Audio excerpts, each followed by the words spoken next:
জলপাইয়ের এই ভাইরাল আচারটি করার জন্য আমি হাফ কেজি জলপাই নিয়ে এগুলো ধুয়ে এভাবে চারিপাশে কুচি করে কেটে নিচ্ছি।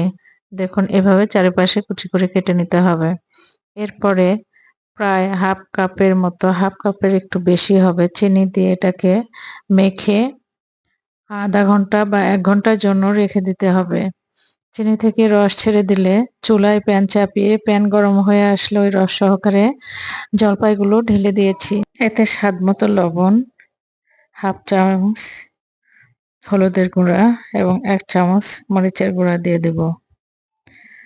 দিয়ে এগুলো নাড়তে নাড়তে যখন মোলায়েম হয়ে আসবে, ঢেকে এগুলোকে সুন্দর করে সিদ্ধ হতে দেব। এতে পানি সাধারণত ব্যবহার করব না। চিনির পানিতেই, মানে চিনি গলা পানিতেই এটা সিদ্ধ হবে।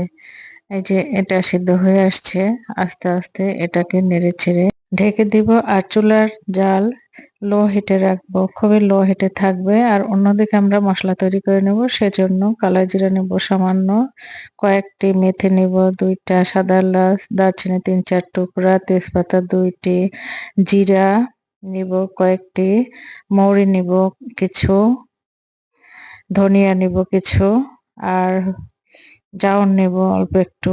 নিয়ে এগুলোকে কড়াইতে ভেজে নেব। ভাজা হয়ে গেলে এগুলো সামান্য ঠান্ডা করে নিয়ে আধা ভাঙা করে নেব। পুরোপুরি গুঁড়া করব না। আধা ভাঙা হলে দেখতে সুন্দর লাগে এবং খেতেও মজা লাগে। দাঁতের নিচে ২-১ টা মশলা পড়ে খুব ভালো লাগে। মরিচ, তেজপাতা আর দারচিনি এগুলো আলাদা করে ভাজলাম। দেখুন আমার জলপাইয়ের প্রায় রসটা শুকিয়ে এসেছে। এই মুহূর্তে আমি মশলাগুলো আবার দিয়ে দিব। মশলাগুলো দিয়ে নাড়তে নাড়তে যখন দেখব যে আঠালো ভাব ধারণ করেছে, রসগুলো দেখুন সুন্দর একটা স্মেলও বের হয়েছে। এটা প্রায় হয়ে এসেছে। আমরা এখন চুলাটা অফ করে দিয়ে নামিয়ে ফেলবো আস্তে আস্তে।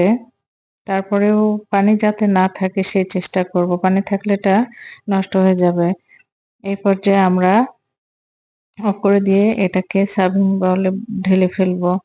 দেখুন ঢেলে ২-১ দিন রোদে দিব, দিয়ে আমরা বয়ামে উঠিয়ে রাখবো। সুন্দর একটা কালার এসেছে এবং দেখতেও খুব সুন্দর হয়েছে, খেতেও খুব মজা, দারুণ চমৎকার।